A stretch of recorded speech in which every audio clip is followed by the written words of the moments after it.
no one knew. And then gradually, as the shoot progressed, it became like there was a secret that everybody was, knew about, but no one was telling. So there was always somebody, Katie's pregnant, but don't say it. The one and only. Hey, where are you? I'll be right back. The wife's real name is Anna Peller. Wanted for contract killings across several continents.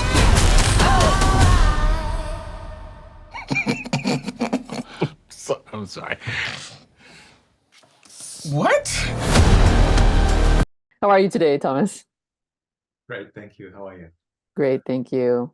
Well, what a fun movie. Kaley Cuoco and David Oyelowo. I don't know if I'm pronouncing that right. David Oyelowo? Yeah, a yellow. All right. They have such a great dynamic, which I didn't expect, because it's like an unlikely pairing. Absolutely. Well, when David's name came up, it was not, to me, I knew him from Selma. So I knew him as Martin Luther King. It's a very serious character. And my first question, and I think it was Kaley's as well, was like, can he be funny? Well, I think he proved that he could. And I met him, and it was very obvious. This guy has got an incredible sense of humor. He's such a versatile actor, and Kaley comes from a very different background from American television, and she's that incredible pro, and she knows herself so well. She knows what she can do, what she's not good at, where to go. She's like. So there's something, it's almost like a machine. And David is much more European in his training, and he needs to know every answer to every question, for every word, for every line, what his motivation is. And they have such different processes, the both of them. But yet, like, they were on set, like having so much fun together, really, like they didn't have to fake that. I mean, they were having fun off screen as well. And yeah, well, chemistry between the leads is the key to such a film, because in the end, what makes this film work is the fact that as an audience, you love this couple, you want them to be back together, and that's what drives the interest of the audience till the end. Yeah, it's true. It's so true, because it's got action, but the heart of it is really this relationship, which is very sweet, and David just comes off like the perfect husband. Like, he's very understanding, and just his mood is just like, and the best scene that best exemplifies the comedy is the bar scene with Bill Nye. That was hilarious. I love that scene. That's probably like my favorite scene in a long time, where I thought that was a great scene. That's what made me take the film.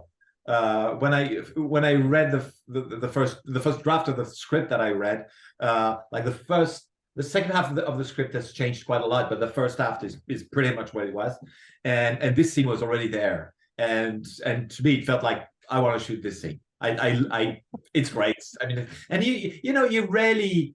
The scene was even longer than what it is in the script, because we had to edit it a little. But like, it was like, I don't know, 15, 20 pages long. And you never read those scenes. And you had, like, really, actors had enough space, to really, it was like a roller coaster for them in terms of acting. And it was great fun. So, yeah. Yeah, because everyone's talking like code, and it was so much fun. And you also have Connie Nielsen in it. She's also great in it. This cast came together easily, or was it a lot of work? It's always, you don't want to go in the kitchen. There's always because there's always one first idea, and then he says yes, she says no, and then someone is on board, and then oh no, the last film is being pushed, so you can't have him anymore. It's always on every film it's changing. The only thing that never moved was Kaley, because she was attached to it when I, like, before I was. She was already attached as a co-producer, but everybody else changed it's always it's always the fact. And what's great is that once you finish the film, you feel like, well, it couldn't have been anyone else in the end, and because they make it real, and that's what's magic about it. Yeah, I mean, Kaley Cuoco, she just impresses me, because usually when somebody comes off a big sitcom like she did, it's really hard for them to transition into something else. But she really did it. I mean, I think out of everybody, she's the one that's pretty, making really great choices and just shining. She's incredibly smart, and she knows herself so well. She has such a strong instinct of what her identity, her core is, and that makes her very impressive. And like it's very humbling to work with her, because she knows so much. And playing an assassin, we didn't clear that in the beginning. We'll show the trailer, but yeah, she plays an assassin, and I think that a suburban wife.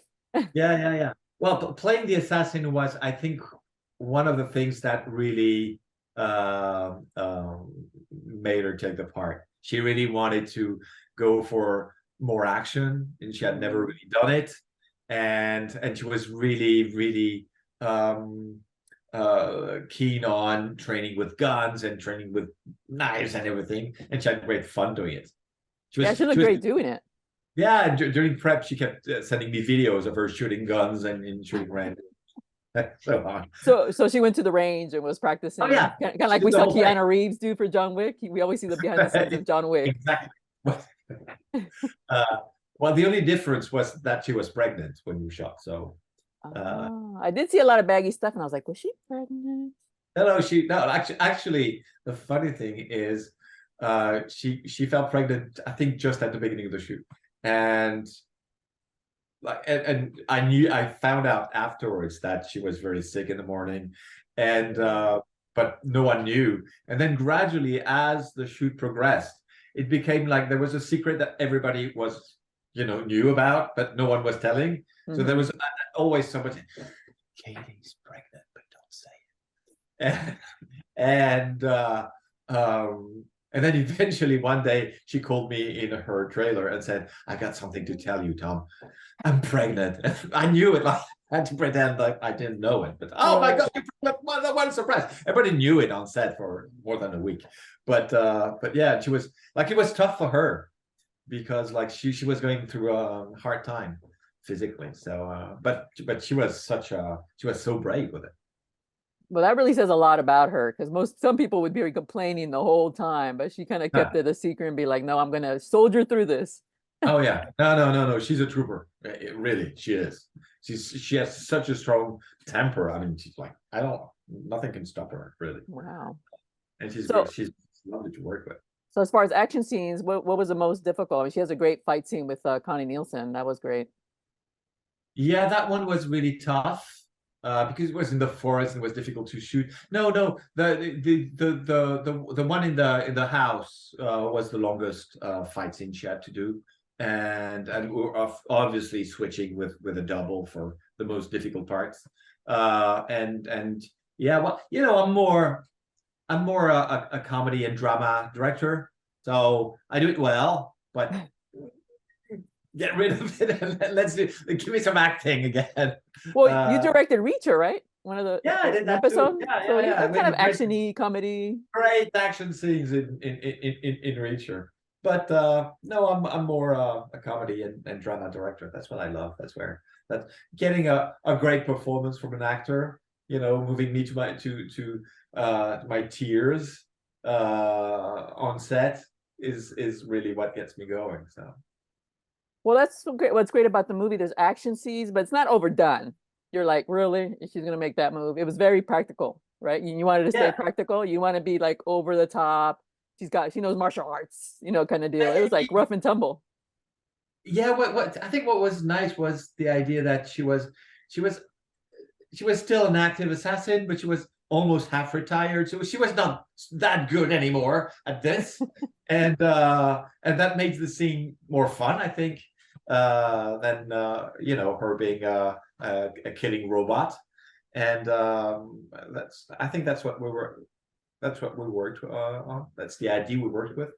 Oh, well, she looked fierce. She was like, "Oh wow, I don't want to get in a fight with her." Yeah, she looked pretty fierce. She was really good.